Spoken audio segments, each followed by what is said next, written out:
Well, welcome. Tonight we have some special people on that do special things for our kids. If you haven't been to the Milford Youth Center, you should. If you don't understand all the programs they offer to the kids, you should. It's an amazing place, and tonight we meet the amazing people behind it. Why don't we start with an introduction? My name is Emily Steenstra, and I'm the Assistant Director. My name is Jen Ward, and I'm the Director of the Milford Youth Center. And I'm Stacy Darling, and I am one of the committee members. Vice Chair. Oh, well, sure. Focus on titles. Vice Chair. So Jen, what's new and exciting with the youths? So much going on. So we're in the middle of our summer camp. We're actually week 5, so only 2 weeks left. So we've been running a full summer camp program. We have over 100 kids registered. 70 kids a week is our max. So we had, I think, 2 or 3 of the weeks where we had waiting lists. So that's a pretty awesome kind of outcome for us. New field trips. We go 3 days a week. We go somewhere. So we have, like this week, we're going to Museum Science. We've been to Canopy Lake Park, Water Whiz. We go to the Mendon Town Beach, and then because we're waiting for a Pheno pool to get renovated, we usually go there 3 days a week prior to when it stopped being open. We'd go Mondays, Wednesdays, and Fridays, so we've had to improvise over the last couple years. So we actually go to Goldfish 1 day a week to get them to the pool too. So, Goldfish? Goldfish Swim School. Oh, cool. Yeah. Yeah. We get an hour of private swim time. Yeah, we got an update from Jim Asum. Things are moving along. I know, I heard. good. That's exciting. Hopefully for the summer 2024. Sounds like they can get it done this year Mm-hmm. and open it up for next year. Perfect. We'll That'd be be using awesome. it hopefully. Well, I mean, the youth center is like the Pheno pool. It's just part of Milford. Mm-hmm. There are a lot of us who grew up playing ball hockey in the Armory. Mm-hmm. Back then it was the Armory. Yep. You know, we'd go down every Monday and there was a place to go. How many kids are now participating in the youth center? So with the summer camp, we're at 100 registered kids. For the last after-school program, which is the 10 months of the free after-school programming, we had over 650 registered after-school members. 650. Mm-hmm. It's a lot. Not every day, but so it fluctuates throughout the months and the weather. So at our capacity, like at our largest, we probably see like about 200 a day in March. And that's unduplicated. I know everyone laughs at that term, but it means that it's not the same person signing in and signing out every day. But so we're seeing 200 plus different individuals every single day. Now, when we first started, there was always confusion of who goes to the youth center and why. Everybody. We've always, when anyone asks me that, I say it's the same kids that are going to the Milford Public Schools. So it's, for the after-school program, it's available to Milford residents or students attending Milford Public Schools. So it's the classmates of your kids that are going, and it's really everybody. That's what the place is for, is anyone can go there, feel comfortable, be treated as an equal. But that's something you brought about, or this current administration, because originally, when the youth center was looking for financing, there were a few of us, and I'll admit it, that were against it. Because we were told that it was only for a select group of kids, and kids like ours weren't invited. Wow, well, I have to tell you, I'm thrilled that has evolved because one of the things that's so important about this program and why I love it, it's not just the kids who are participating in the day-to-day activities that are benefiting, but it's mentoring. It's the older kids who are there working and helping and building their skills as they're helping keep the youth of the town occupied and entertained and challenged. There's developmental things as well as physical activity, and that full body perspective is what drew me in, because I love the idea, as working professionals living in town, unlike you, I wasn't born and raised here, but I have raised my children who were born and raised here, and knowing that there's a safe place for kids to go regardless of what their economic standing is or who they look like or what part of town they're from, to your point that anyone can come is really important. And I find that the adults who are participating, whether it's in after hours programs or the kids, so much of the town benefits from having a program like this. And that was a point when Mark, Shane, and I said we couldn't support the youth center early on. Mm-hmm. It's like, make it available and welcoming to all my kids. You know, to this day, I say I got 4,400 kids in the school system. It's got to be available to all. When the new board came in, this is many decades ago, they came to us and said, okay, we're changing the charter. And people didn't understand. I mean, it was really tough for people to understand, well, why do you need a youth center when you have all these high school programs? And to me, it was always, well, why do I need tennis if I have chess? There are certain kids that just don't want to be involved in after-school high school programs or middle school programs. Mm-hmm. Certain kids don't want to play tennis. No, that's So true. you have to offer different avenues. And that's what we love to see. So we have the kids that come every single day. You know, they might not be involved in any of those after school activities through the schools, but then you have the kids that come after basketball season is over, and it's nice to see the flood of all the basketball players to come in after, or after the football season is over. So it fluctuates, but you get to see kids from all different backgrounds, all different interests, and then we try to provide programming that replicates that as well. So every kid has something that they Well, could the do. youth center reminds me of what Hopedale used to be to us, because you had areas of Milford. Milford's too small to have real areas, but we pretended. Like the kids from the Heights, kids from Luby Ave, the kids from the Plains. Yep. And there was always that rivalry, Mm-hmm.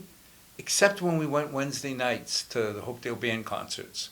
We went over Water Street, you turned your hat, and I don't care what shape, size, color, whatever you were, when you went over the hill, you were Milford. So anybody who messed with you there messed with all of us. Of course, when the concert was over, we came back up the hill, turned the hat around, and said, go back to Luby Ave or go back to the Plains where you belong. But there was, you know, lately, over the last decade, the term diversity takes on certain meaning. We were too busy living it to worry about what we called it. You know, I mean, the Portuguese kids made fun of the Italian kids. Why? Because if you didn't, they got the jokes in before you did. But they were all Milford kids. And we all grew up together, and if somebody messed with one, you know, kind of we called each other cousins. You know, inside the family, you bickered like crazy. But as soon as you went outside, and the youth center seems to be that unifying force that doesn't matter who you are, where you came from, what your economic status is. Everybody's there and welcome. Exactly. Well, the same rules apply to everyone there too, and I think that helps. You know, kids choose to be there, right? They're not forced to be there. So we have some leverage there, right? So it's you know, you're going to respect this building, you're going to respect the staff, and you're going to respect volunteers, and you're going to respect your peers. And that rule applies to no matter who you are, where you've come from, what part of town you live in. You obey those rules because it's a privilege to have a facility and a program like this. So we really do, you know, embody that, and then the kids really do respect it. We have very little issues down there, and it really does. I mean, you see kids that have never met each other start to get along. They just play a game of basketball, and then they're walking home together after that. So. Well, I remember when we first went down and we asked the kids, what do you like about this place most? And this answer that stuck, that I thought was profound, is, I can be me. That's when we used to bring the kids, which we want to start doing again. We're building up our youth council again. We used to bring all of our kids here, and that's who you really want to hear We from. had to go into the big We studio. did, Sure, She'd sure. show up with 15 or 18. I did my youth council when I was so young. Still young. You're still young. It's all perspective. You'll always be young. I like to hear that. So the summer camp, Yes. that's been something that people are very impressed with, because people can afford to go to that camp, if I understand it. Yeah. So it's $175 a week for Milford residents, or $190 a week for outside residents, which averages $35 a day for Milford residents for full day care. So you're getting 8 to 4 care with breakfast and lunch if you want to opt into it, which is provided through the free state reimbursable program that we partner with the Y. You get all the staffing, transportation, the field trip tickets, everything's included in that cost. So it's super affordable. But for the families that still might not be able to afford it, we do offer scholarships. So we have about, I I think 6, 7 families right now that we're able to provide scholarships through either bank donations or individual community donations. Well, that's always been Milford. I mean, 8th grade, the big thing was to go to Washington on the field trip. It still is. Yeah. You know, 7th grade, I think it was the Kumbaya place. Nature's classroom. Nature's classroom. Yeah. Yeah, we, first field trip I didn't go on. I missed that field trip, was Nature's Classroom. As my oldest came to me and said, "Dad, can I go on a field trip by myself?" I was like, "Of course." But we were not going to let her get away with it. So there's no electronics? Yeah, right. There's no contact? Oh, that ain't going to work. So every day we had what was called the Emily Chronicles. My little one would write a letter to her sister. And she'd start with a picture of the family where she photoshopped out Alexis and put 2 of Emily's. And at 3 o'clock every day, we hired a truck to go to Nature's Classroom and drop off the envelope. It was fun. But again, it was just all the kids. And I remember, because the question we had was, it could be pricey for some people. It was pricey for everybody, just some people had an easier time paying for it. And they told us that they guaranteed no child would ever be left behind due to cost. That they would raise the money somehow, and we had some anonymous donations made. At least that year I knew some anonymous donations were made for the kids to all go from Milford. That's great. Yeah, and I think you're tapping into something that's important when you think about what the program offers, and it's choice. There are so many kids in town with so many, I mean, children have all different ideas of what excites them and energizes them. Some is organized sports, others it's tapping into creativity. What I love about the youth center is it touches on all of those things. So the artistic side of you, there's a place for you. If you are into sports, you can engage in that environment. And there's still, I mean, when you think about Milford, and one of the things I love about this town, and it's why I chose to raise my kids here, is that strong sense of community. And I think the youth center really does serve as a differentiator when you compare it to other towns. There is nothing like that. There's no other program in this state for towns that are smaller or bigger that provides this unique set of services and capabilities. And I think that it is really doing a great job in helping raise well-rounded kids today, adults tomorrow. Well, you brought up something. You said you weren't born in Milford. Mm-hmm. I was born in Milford. I didn't have a choice. You made a choice to come to Milford. Do you want to know what's so powerful about what you are saying? It's almost like when someone converts religion to another religion. People I've seen who have embraced a religion that they weren't born in came into it as an adult. It was choice, wholeheartedly embrace the aspects of that religion. Whereas somebody who may have been raised in it doesn't necessarily appreciate it. They may find it again later as an adult.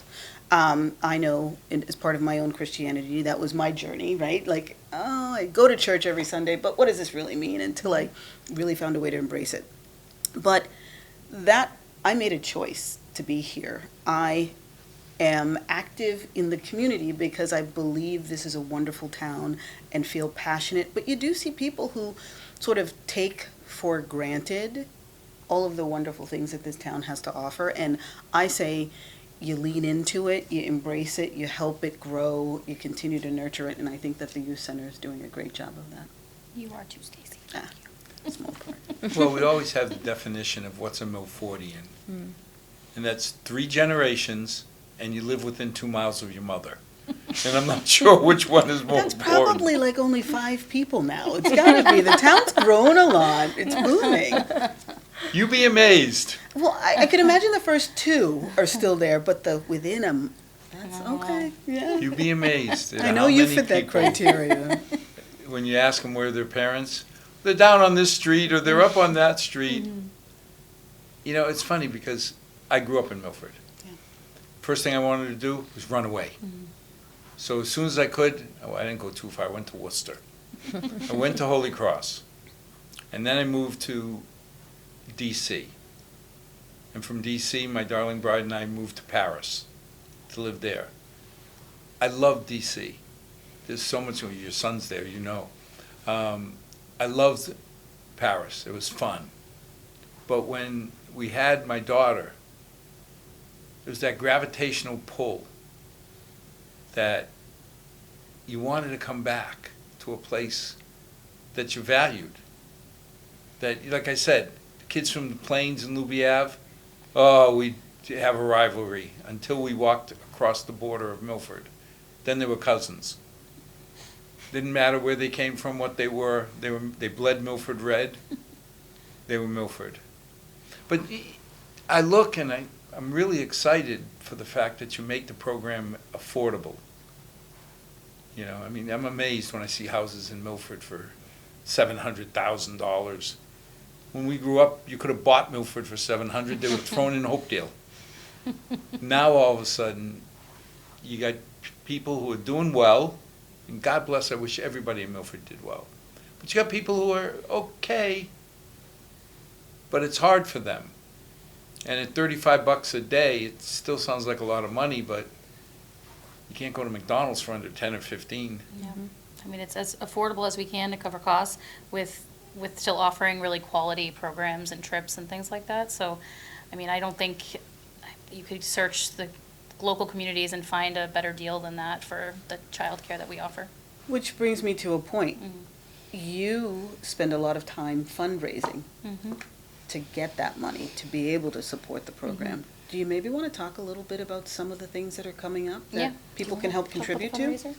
Yeah, so every year we do a fundraiser because that is our main source of income at this moment. So we like to involve the community in everything we do. So when we were thinking about fundraisers, it was how can we involve the community while still raising money for our cause, right? So we partnered with Craft Roots, which is a local brewery where we host every year our fundraiser, and it's a lot of fun. We have bands, we have raffles, a ton of raffles. It was like 50 something last year. It was absolutely insane. And we just like to have a good time. And I think the biggest thing is for the community to see us out in the community, because sometimes we are stuck behind the computers and we're crazy doing things. And it's nice to be able to connect with some of the parents, especially, that we see their kid every day. And it's like, oh, I can put a name to a face finally. And, you know, I'm the one that's kind of overseeing the programs your kids do. So I hope you feel a little more confident in that, because sometimes we're behind, you know, the screens where we're not seen all the time. And so this year it is Friday, February 15th. We hope that everybody can make it. September. Yeah. September, not February anymore. September 15th from 6 to 9 p.m. at Craft Roots. So we have Zero Drift that is going to be performing that night. And we have a barbecue, Paradise Barbecue truck that is also coming in to provide some food for the people. And we're going to have our raffles again. We're known for our raffles. I'm telling you guys, if you like raffles, you should go. And every ticket is $30. And it comes with a pint of beer. And it's just a good time, and we really hope that people can come out and just kind of hang out with us and get to know us, and our staff are usually there too, and I think that's really important to see who your kids are around and who's supporting them and helping them and providing them with the homework help and running the programs, right? We want to be accessible, and this is one of our favorite ways to do it. Well, I think one of the big things when you talk about support, I mean, how much money we got into the youth center now? Oh, just a little over 5 million, just a little. Oh, I think it's closer to 6 and change. I know. Too Just big a to little. fail at this point. But how much grant funding have we got too as well, right? Well, I think it's not too big to fail, it's too important to fail. I was joking. Yeah, no, That was but a it's like the movie bank, quote. but realistically, I mean, anybody who believed we got the armory for For $1, yeah. it was like, come on, be serious. There's a reason Yeah. that, The amount They're of work giving you've up. got to put in to make it functional, for sure. you know, and even when it broke 5 million, I think at that point, people weren't, I mean, you're always going to get the FinCom complaining you're spending too much money. It's what we do. You beat your chest, say we're broke, we're destitute, and then it comes down, okay, but we need, the last one was the air conditioning and the dehumidification and the dogs, the cats. We need this for the kids. Okay, that's not fair. Because the one thing that town meeting's never done that I've been involved with, I've never seen them turn down a good program for kids. Because at the end of the day, why are we here? Yeah. You know, I mean, we're too old to change now. Well, and it's an important nuance because I grew up in Norton, and I remember when they were trying to revise and put some money into building a new school, and you had people who no longer had kids in the schools that were like, yeah, not me, I don't feel like doing this. But the point there is that it's still your town, and the overall vitality and viability of your town depends on its entire ecosystem, and giving back and investing in that, the return is greater than standing by the sidelines. And I'd love to say that people are voting their wallets when they do that, because first thing people ask is, what's the quality of the schools? But it's more than that. Yeah? There's a respect, a love. I don't have any kids in the high school anymore, or the middle schools, but I got grandkids coming up. So there's still an emotional, there's still an attachment. Sure. And I think there's a correlation. I mean, I am no, statistician, but there's a correlation between quality schools, quality programming, and quality of life in a town. And so you have to dedicate resources to the population at every phase of life. And so good programs for the youth, good programs for the elderly, and everyone in between. Well said. And we've been lucky that financially we've been able to afford to take care of both. Yeah. You're right. Yeah. Beautiful senior center. I kind of segue into one of our other programs, which not a lot of the community members I don't think know about. It's our third year that we got state funding for a program called Youth Works. So we've kind of grown into almost an employment program as well, to all the other programs and things that we run at the youth center. So we get funding every year from the state to help income eligible youth find summer employment. And they don't want me to just employ kids at the youth center. They want it to be a community program. So the first year, we just had a couple municipal departments that participated, like the parks and the highway. Second year, Milford TV. Who else? The town HR department took some kids. And now this year, with the help, Emily has helped this year as well, in addition to the two Bombino sisters, Sam and Maddie, and some of our other staff. And now we're at 12 different locations and now private businesses as well. So we have staff getting employment. We're helping local businesses at Nutriforia Nutrition. Double Platinum Bubble, Enterprises. yep. So they have Platinum Enterprises, Double Bubble. Yep. So we're really growing, and it really benefits not only the youth center, but the whole Milford community, local businesses, local kids. So we've really been Well, able the to thing too establish is that. like, you put kids into these positions. One of the things I love about the new studio here is that, I mean, originally we were in the Comcast building. I remember When that. Paul Revere installed the audio-visual equipment, they were state-of-the-art. It had gotten a little tired. So it was hard to get kids who grew up in a digital world to deal with, what's this knob for? And the cameras were ancient. Sure. All of a sudden, you're bringing kids in, and it's state-of-the-art equipment. Anybody who wants to learn how to edit, or if they have their own videos that they want to edit, down here at the studio, I think it's $20 a year to be a member, and you have access to all the equipment. But now, if a kid wants to learn what's it like to be involved in video production, here's a place. And that's probably, to me, the thing I'm most proud of, is to see Milford kids, and Hopedale and some others, but mainly Milford kids, taking away skills that they either decide they like, or they get in here and say, no, I don't like that. I don't want to do it anymore. But it's a life lesson for them. It's great. I mean, Milford TV, they're an amazing partner with us. That not only can we do things like this and we get to promote our programs, but they actually come to the youth center as well and do programming all school year long, and they learn some basic skills, and then they usually become interns here. And then we get to see people like Quinn, who's behind the scenes right now, who's now part of our program. He's amazing. It's just so full circle. It's so amazing to see our kids, you know, in behind the desk at Platinum Enterprises or at Double Bubble getting promotions, and Quinn right here, you know, producing this show right now. So it's a really cool thing to see, and we're very proud of it. Well, what's important about what you just said is, you know, professionally, I pick interns every year. Those kids that have, and it's with any industry, those kids that have applied knowledge and expertise, these kids are also building out their resumes. Yep. And that's going to help differentiate them in the marketplace. And that's huge. That's huge. I mean, when I was growing up, I didn't have access to be able to touch the work. I mean, you went through college, and maybe your junior year, your senior year, you got some experience before you went out into the wild and hoped you got a job. These guys are building those skills while they're still in high school, and sometimes even younger than that. That's As young as incredible. 14. Yeah. Employed 14-year-olds. And you can talk about some of the awesome, so every Wednesday the kids come Yep. for Signal Success, where they learn employability skills and other things that will help them down the road. And Emily can talk about some of the presenters that we've been able to have here too. Yeah, so actually 2 weeks this year we've had Milford Regional Medical Center come in, different departments, just to kind of talk about how a hospital works and all that it takes to make it function how we see it every day, you know.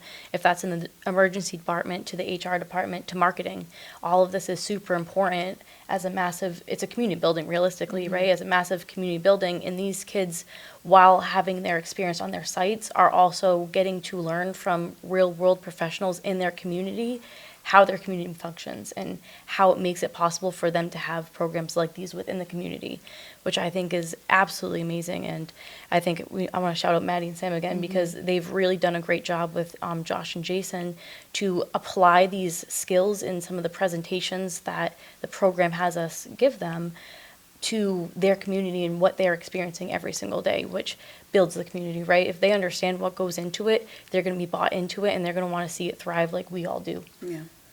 Well, I think a lot of it too is a lot of the Milford kids don't have parents with the experience to teach them, you know, how to conduct an interview. Now, I was blessed. My father came to this country, to Milford. He had 4 years of school. He had no idea. You put him in an organic chemistry class, he wouldn't know what was going on. But I was blessed because every school event that I participated in, they told him, you want your son to do well, you have to go. So he put on his coat, put on his little hat, go down to the school, sit in the audience, have no clue in the world what's going on because he could barely understand them in English. But the effect it had on me to see my mom and dad there, and I knew why they were there. They had no clue, except they wanted to support me. He could not teach me how to position myself in an interview. He could not teach me what options are open in chemistry. But other people in Milford could. And that's why I'm always impressed when you talk about helping our kids understand why showing up to an interview in your cleanest, dirty t-shirt doesn't have the effect you think it will. It's true. Well, I think you're kind of going into another aspect of this, because it kind of maps to, but I don't know what your father ultimately ended up doing. If you chose to go down that same path, he would have been a great resource. Being able to touch other things, sometimes kids don't know what they want to Yep. be. And so hearing about other opportunities and experiences helps open that aperture and inspire them. But I think another thing that's really important is you're also building out coursework that kind of builds life skills. Like, I know we live in a digital world. There are some people who almost never touch money anymore, right? But do you understand how credit cards work? Yeah. Do you understand banking? I know you've partnered with local programs on that work as well. Yep.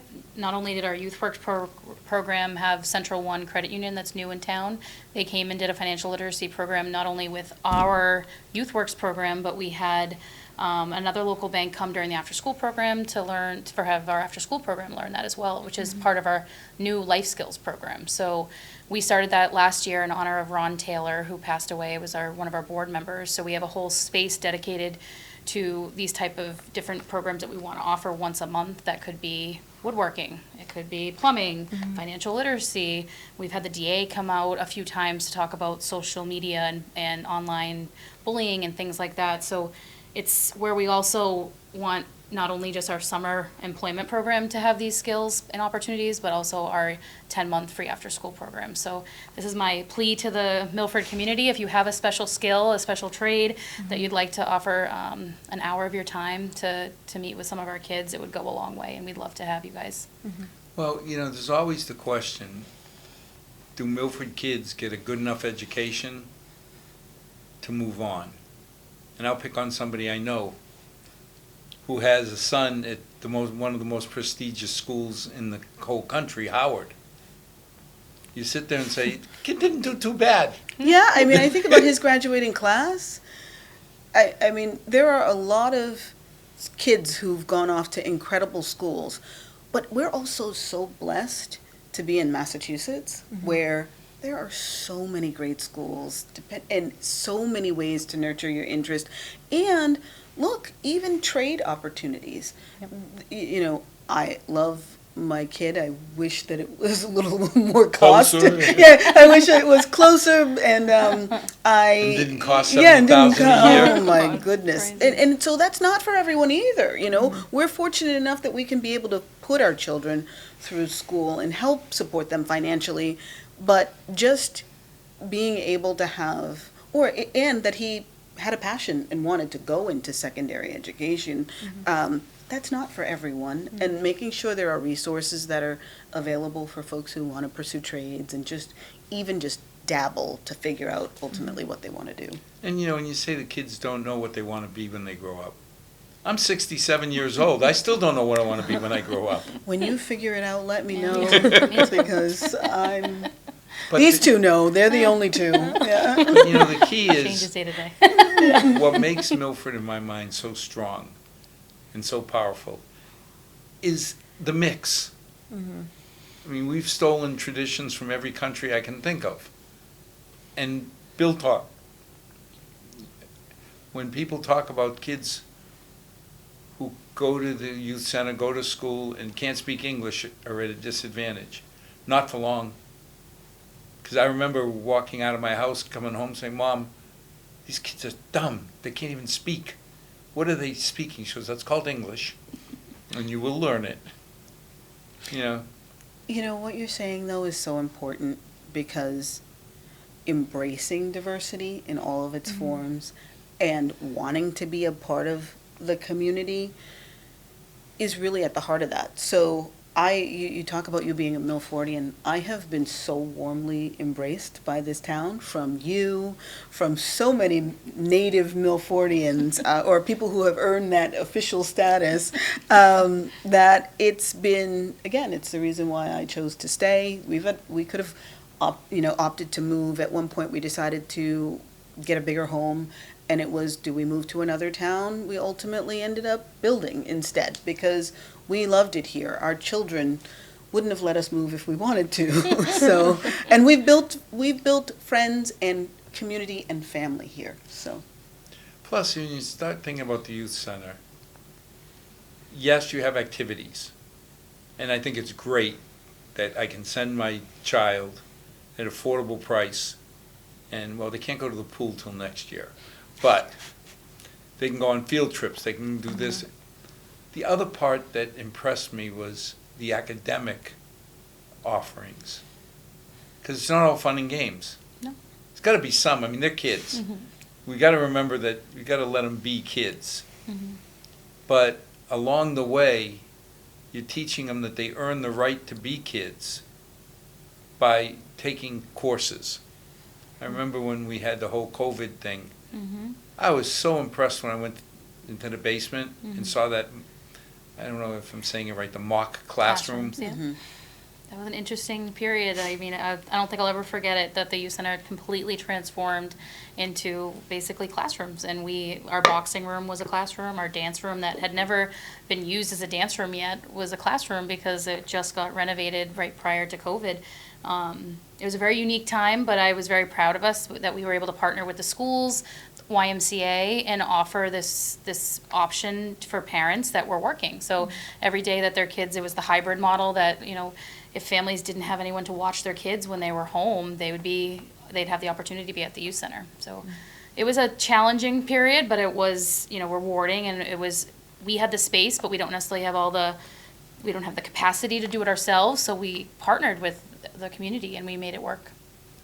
Yeah, but you think about it, a lot of families need the two sources of income. Mm-hmm. I mean, the price of housing, even in Milford right now, is ridiculous.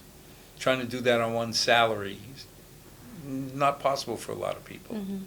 So the idea that they would give up a job because they needed some place for their child to be during the day would really put a hurt on people.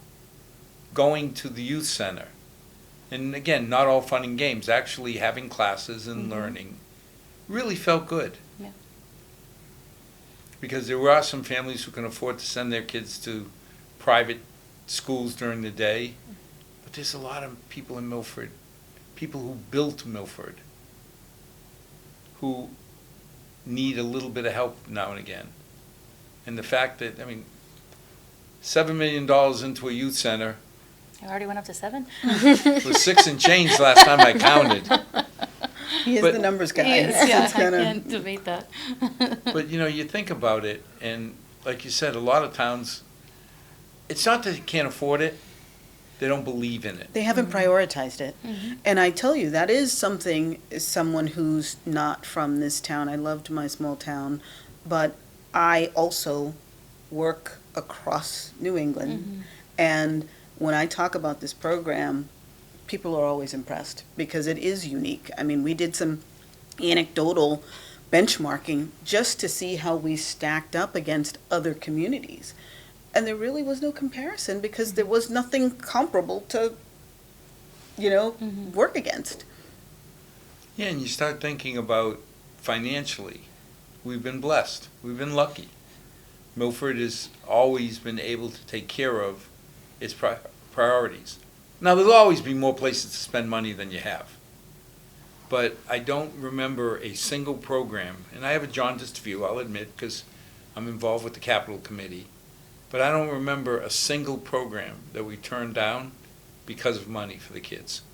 Well, and if they've got a strong business case aligned to it, right? So if you can see a return on the investment, and that's not necessarily dollars back, but I can see, if you go, what would be nice to do, as I'm just thinking out loud, if you had an alumni program to just kind of do some profiles on people, kids who have come through this program who are now out being productive members of society. I'm sure those folks would tell you, gosh, the time I spent at the youth center made a difference in my life. Yeah. That's it's funny you say that. I was just messaging Aaron Inabali and Mike Soares. They want to do another fundraiser for the youth center. They do a fitness program. They've run this amazing program. They grew up coming to the youth center, and then they have this successful fitness business that based out of Boston.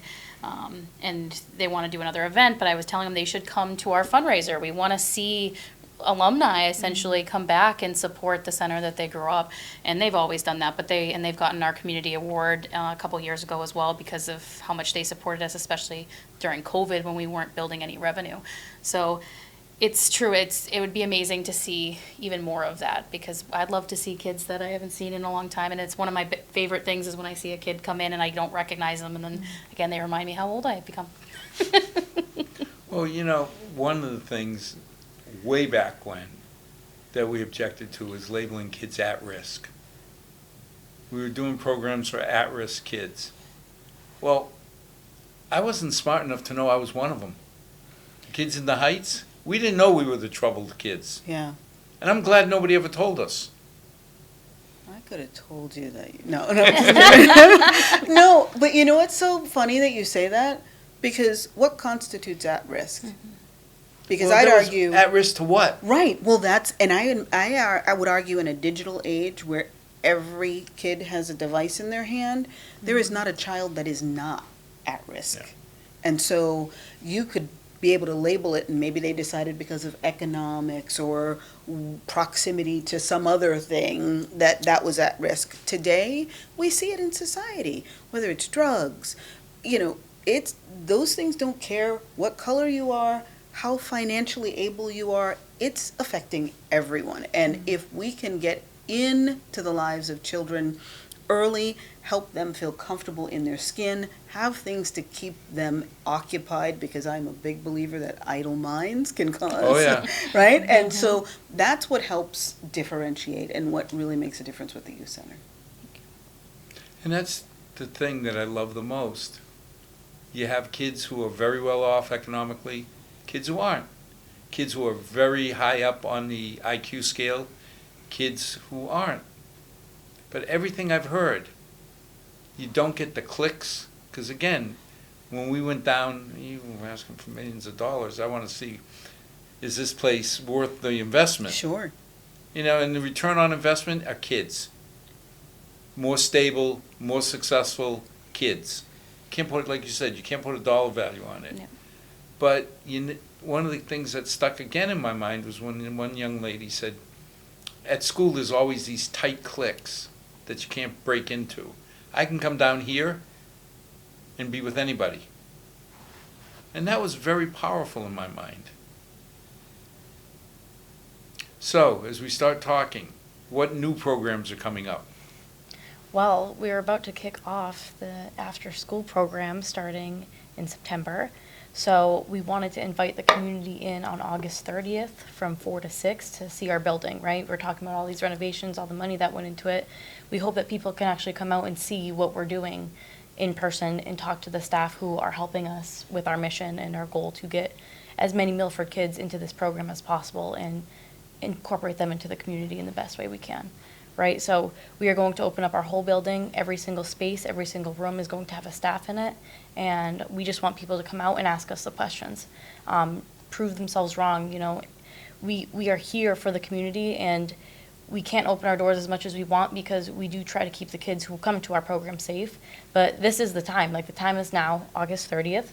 It is I believe it is a Thursday. I don't know. Wednesday or Thursday? It's a Wednesday or a Thursday, and we tried to schedule it with school so that kids had enough time to get home from school so that they can come with their parents as well, because we think it's important that the kids can walk in and be like, oh, this is where I play basketball with my friends, or oh, this is where I did the STEAM program. And we're just very excited to have the community in again before we kick it off and we get started with a crazy holiday school year, season yeah. and new school year. Well, it's funny because you bring up the makeup of the kids. How much violence are kids encountering at the Milford Youth Center?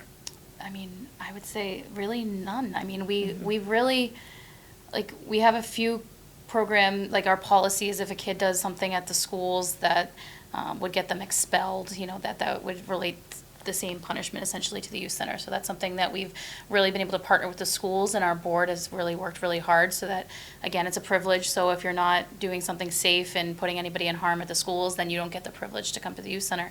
But outside of that, we have those minor infractions. Kids are kids, right? They're gonna act up here and there, but we really don't have anything that we have to feel, no kid should really feel unsafe coming. Again, we're strict with our rules. We make them throw away their trash. They recycle. If they leave something out on the table, we remind them we have cameras, and then they clean it up before we get to the cameras. So again, we want to build, youth that are respectful, not only in the youth center and outside, because we get stories, and this is just something that came to my head from last school year, that we heard from a group of kids coming in that a bunch of kids were making trouble at the Dunkin' Donuts. And so we got their names, and then we, communicated, that we got a call from Dunkin' Donuts and that we heard that you guys were not being respectful. And it was like, would you act that way in the youth center? If you were sitting in our kitchen, would you yell at the person at the customer service desk? They're already working as hard as they can with 50 kids in line, and we asked them if they'd go down and apologize, and they did. And we're hoping, we're not miracle workers, but we I've always kind of had that rep in the past that, oh, those were the kids that are going to the youth center, and then it would have a negative impact on the youth center.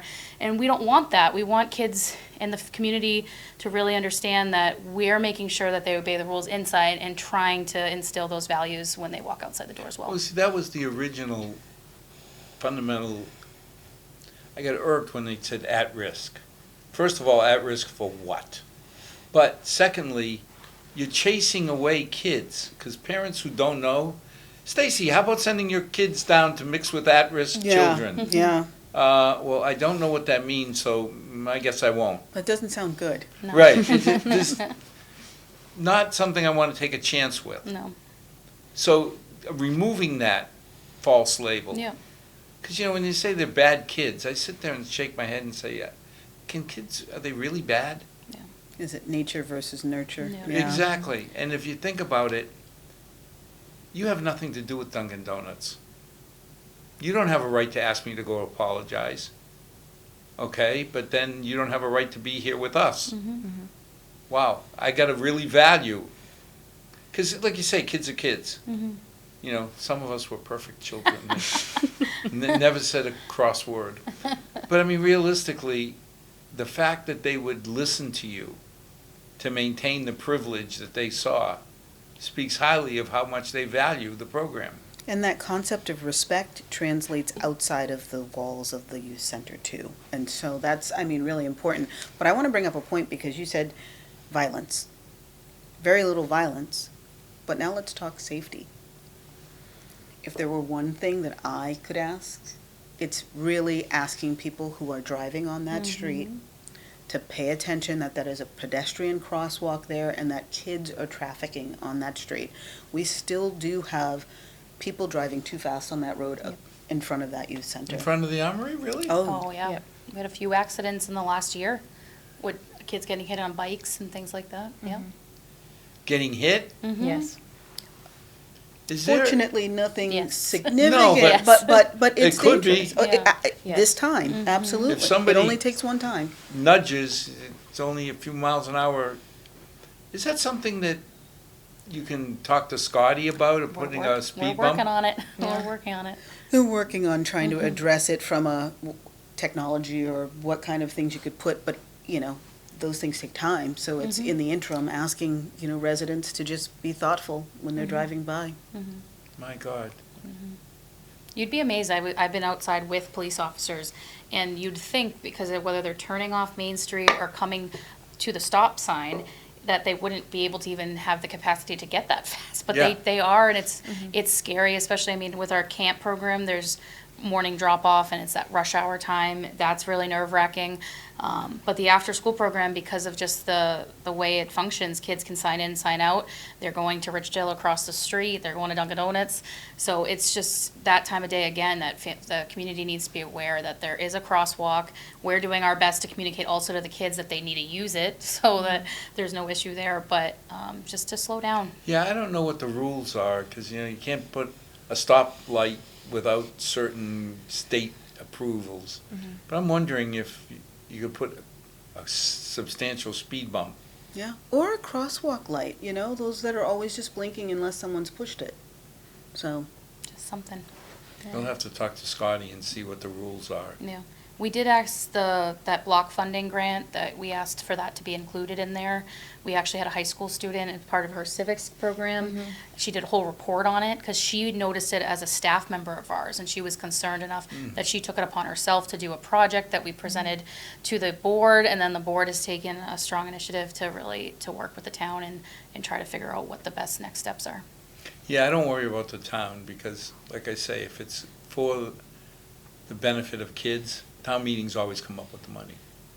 I just worry that the state may have certain rules Sure. about what you can do and what you can't. Like a camera, when we were in France, speeding was not a problem in certain areas. They put up a camera, and if you were speeding, you got a nice little ticket to the policeman's balls in your mailbox, showing a picture of you driving, your license plate, and saying $50, please.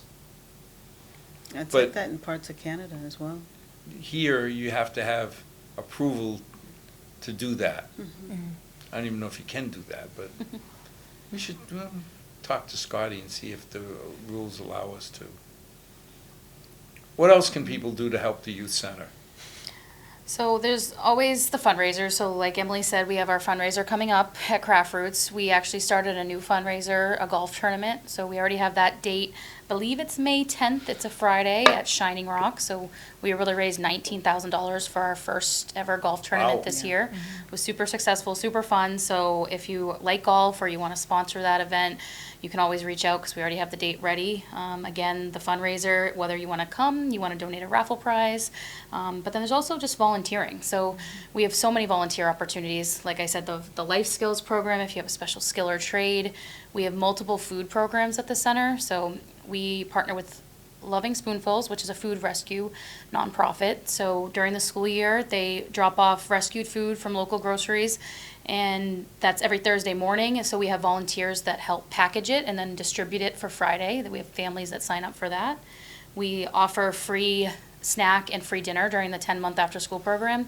So we always can have help with the packaging of that every day. That gets dropped off by Carla and our team every morning at the youth center. And then if we don't have volunteer help, we're packing those 50, 60 dinners every single afternoon. You can also run a program, or you can just come and help one of the spaces during the after-school program. We have the gymnasium, the game room, the kitchen. So there's so many opportunities really to help out if a monetary donation is not possible. But things like the free lunch and all, that doesn't single kids out. That's what when you kept on communicating about how, like, the cliques and that kids come here and they can, hang out with anyone. I mean, that's really the kitchen, I think. Like, obviously the basketball court, but every type of kid, no matter what, is hungry after school. So you're not going to discriminate there. So we have a island and a computer where we have the kid come up to and they sign out the dinner and they get their bagged lunch or dinner, and then they get to sit at the tables right in the kitchen all together. So it's not necessarily their best friend sitting next to them. It's someone that comes to the youth center, and it could form a relationship, maybe not, but at least they're at the same table, and it doesn't matter who or where you come from. You get that free dinner if you're hungry. I've been amazed when I found out that 50% of Milford High School kids qualify for free lunch. Yeah. Now, I love the idea that they've expanded the program again because they ran out of federal funding that said every kid gets free lunch. Yep. Half the kids don't need it. They could afford to pay the 50 cents or $1, whatever it is. But there's half the kids who this may be their only good meal of the day. And I don't like the idea that they got to come up with a chit or something that says, hey, look, I get free lunch.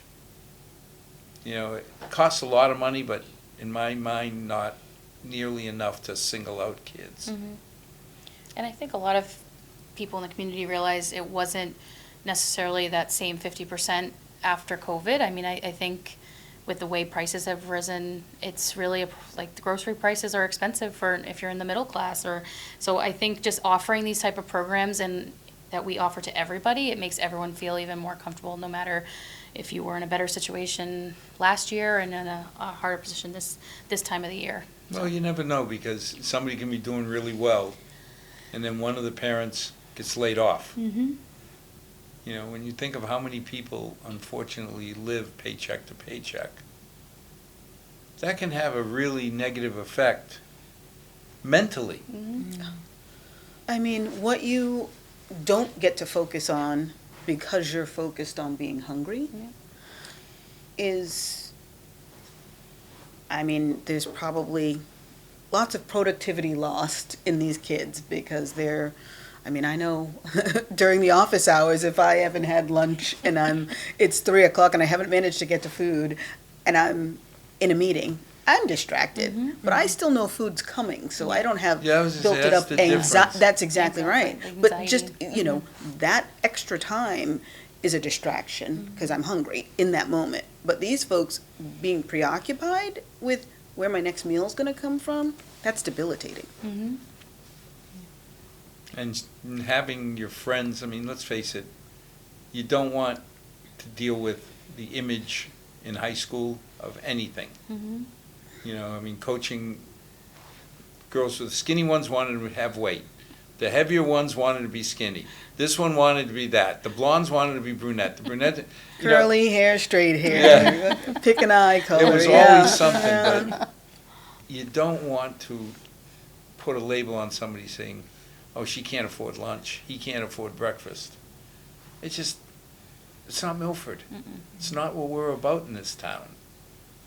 You know, we talked about going to trips, and somehow the money always showed up. But that's what Milford was about. That's what made it so important to come back. You know, I remember when we went up to a couple schools in Southborough to look at where we were going to put our child in a private school or a public school. Because I had to do the due diligence. I know where my heart was. But I met this young lady, absolutely wonderful. Her speech, her character, her poised.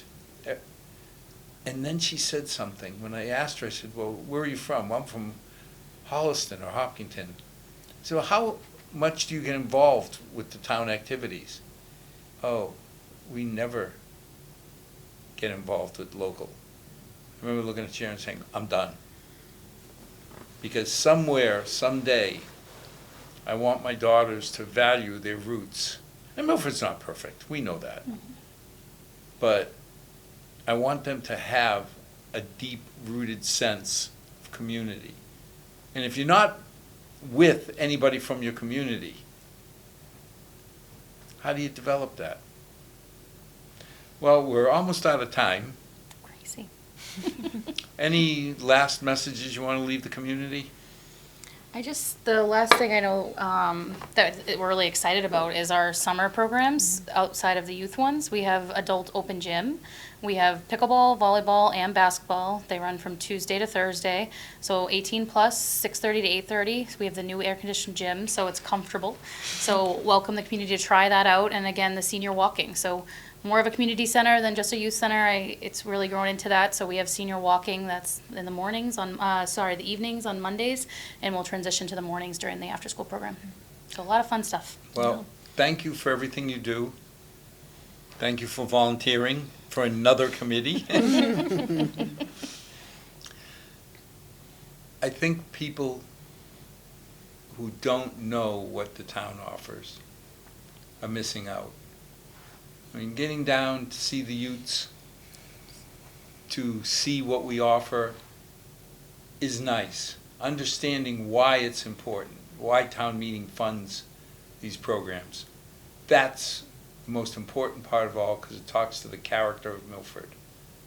And I'm really proud that I haven't seen the town meeting turn down a program for our kids for money. We could always have more money and spend it in different ways. But when it comes down to the critical aspects, we need a pool, we got a pool. We need a field, we got a field. Because not every kid wants to play tennis. Not every kid wants to play football. There's going to be a bunch of kids who want to play chess, who want to hang out outside the school environment. And this is one place that really does help the kids. So thank you again. To our 6 loyal viewers, thank you for joining. May God bless. May tomorrow be a better day than today. Good night, all. Thanks for having us.